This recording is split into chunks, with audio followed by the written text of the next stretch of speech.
Welcome to Craig's Gun Channel. In this video we're going to cover the Beretta 92. No, not that 92. This one, the 92. The Beretta 92 series of pistols went into production in the 70s. They were short recoil semi-automatic pistols that feature a double-action, single-action trigger pull and are chambered at 9mm being fed from 15-round magazines. Since their introduction, they've been adopted by many police and military forces around the world, including the United States, designated the M9. While the original 92 series served military, police, and civilian needs for many years, and continues to do so, as time passed, new advances in firearms was changing how people viewed them. Something new and fresh with modern styling was needed to compete in the rapidly evolving firearms market.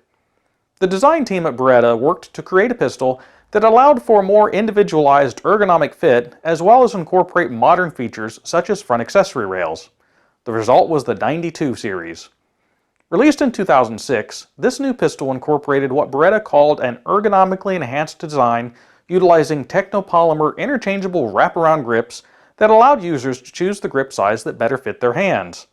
A front accessory rail with a removable cover was added, as was an internal buffer to decrease recoil impulse to the shooter. The traditional FS slide from the previous models was smoothed out to remove any rough edges or angles to make it more snag-free. The sights were enhanced, and they also slightly increased the sight radius to improve overall accuracy. The open slide design was retained as it helps to reduce jamming and allows easier access should a malfunction occur, and they wisely chose to use the same magazines as the traditional 92 series. Further internal improvements resulted in an overall parts count reduction of 13. Let's take a closer look. And before working on any firearm, you need to make sure it is free and clear of any ammunition. So first we'll go ahead and remove the magazine. It is free and clear. And the chamber area is also free and clear. So we can go ahead and take a look at the controls and features of the Beretta 92.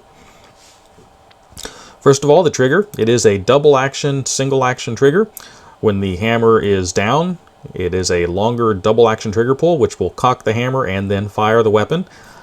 If the hammer is back, either from recoiling of the slide from firing around or by manual racking of the slide, the hammer would be cocked back and the trigger goes to the single action position. This is the safety. It is a safety and decocking device. On red there with that lever up means it is ready to fire. To lower that, put it on safe. When you lower it, it will also release the hammer and decock it, but it does not fire the weapon. It just simply decocks it and puts it on safe. At this point, you would not be able to pull the trigger or even cock the hammer back and have it stay. There again, lift that up, and that puts it on fire. Magazine release is right here. Operates in typical fashion. You simply push in, and that releases the magazine. It can be swapped to be on the other side for left-handed use. This button here is what unlocks the takedown lever, which is right there, which we'll look at that in a moment. Some other features of the firearm: it does have a front Picatinny rail. It comes with a cover, so you can take the cover off, and there's the rail. That's for mounting of lights and lasers. It has 3-dot sights. The front sight is dovetailed in, so it can be replaced. The rear sight is adjustable for wind. Has an external extractor, which also has a loaded chamber indicator. It is a little bit hard to see, so we'll see if we can get it here. This is a dummy round.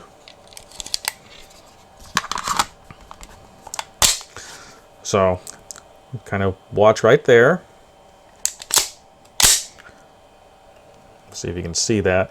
It is a little red section right here, and then of course it sticks out a little bit so you can feel it.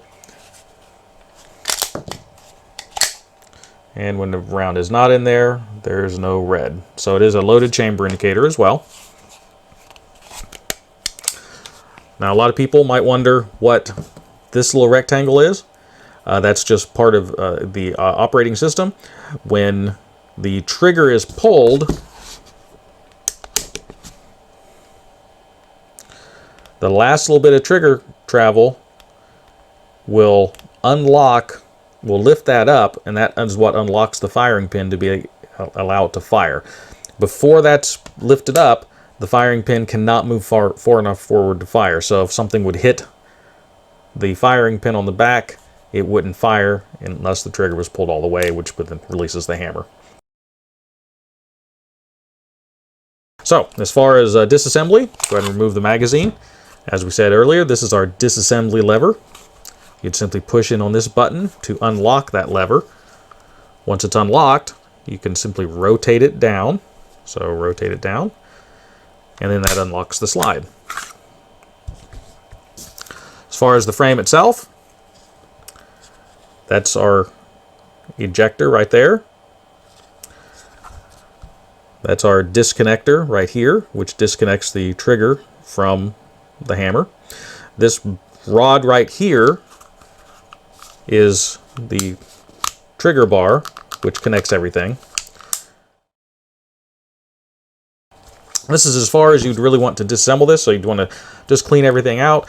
You have the metal rails there, metal chassis with metal rails, and it is an interrupted rail system to allow dirt and grime to be able to make its way out and not bind up the slide. So you'd want to clean everything out and wipe it all down. This is as far as you would want to disassemble this.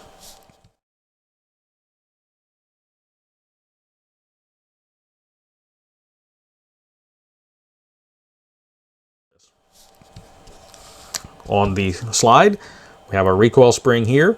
To remove it, you would simply push forward and then lift up. So again, go forward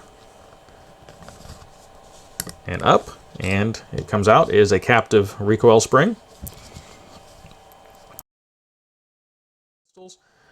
This little button here and this section here, when you push in on that, it lifts that up. That's the locking piece. That's how this achieves lockup. So when the slide and a barrel, they're locked together, when it first starts to recoil, this little button is pushed in internally by the frame, and that unlocks it, which then allows the slide to come back. This allows for a straight linear recoil, so the barrel does not have to tilt to unlock, and there again to help improve accuracy. So to remove the barrel, basically we just need to lift up on that locking piece. You can either just push the button or just reach in, and then the barrel will lift out. On the slide, there's that safety device there that the pulling the trigger pushes up on that, which is what allows the firing pin to go all the way. This is as far as you'd want to really disassemble this. You'd want to clean out the frame rails, clean everything out, clean the chamber face, and basically just wipe everything down. So any further disassembly should only be done by someone who's fully competent in that process. It involves driving out pins, things like that, and should only be undertaken by someone who's familiar with the platform. On the barrel portion, this is the locking piece. That can be removed. Just have to lift up and then kind of tilt it out. And then this is as far as the barrel is disassembled. So you'd basically just clean it both inside and out, wipe it all down, coating of oil for corrosion prevention. Then reassembly, you just put the locking piece back in. Takes some fiddling around with occasionally. We'll get that back in place.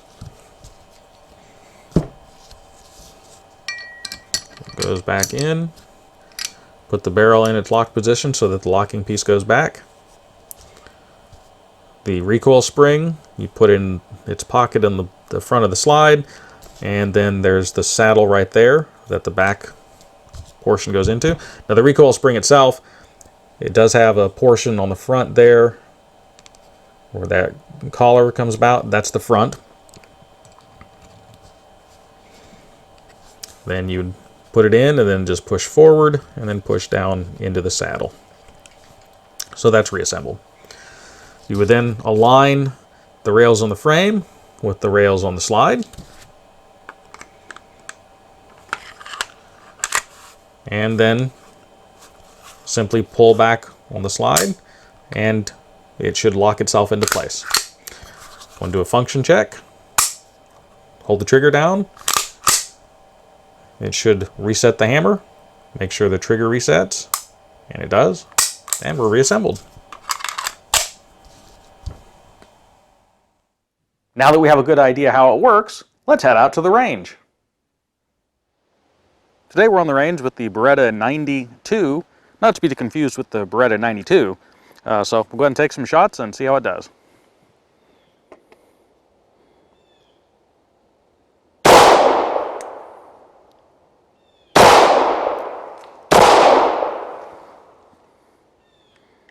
And a little bit of a stovepipe there.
At the range, I found that as long as I do my part, the pistol performs well. Accuracy is good, and where I started to have some flyers, that was all me, not an indictment on the pistol. I did have one functional failure where a case stovepiped, however I'm fairly confident it was not the fault of the pistol itself. The magazine used at that time has caused me some issues before and I've since disposed of it. So what happened to this design? Well, the pistol became more of a footnote in history for Beretta as opposed to a smashing commercial success. There's nothing wrong with them. In fact, I really like mine. The reality was that it was just never marketed well. The grip design never took off, and it would not work with the existing Beretta holsters. And since sales were not stellar, an aftermarket never materialized to support it. Even the name itself, well, it's just confusing. Ultimately, the traditional 92 series was further developed by adding an accessory rail and making slight updates, becoming the A1 series, and the new 90 also quietly went away in 2011. I hope that this information is of value, and if you like the video, I would ask that you hit the like button and subscribe if you want to continue to see more like this. At Craig's Gun Channel, my goal is to remain objective and honest about all the opinions I express on the items I feature. I do not receive payment from any of the companies whose products I cover, and I would ask you to please consider supporting the channel via Patreon. Links are in the description, and I appreciate your viewership. I value your comments and feedback, and as always, until next week, stay safe.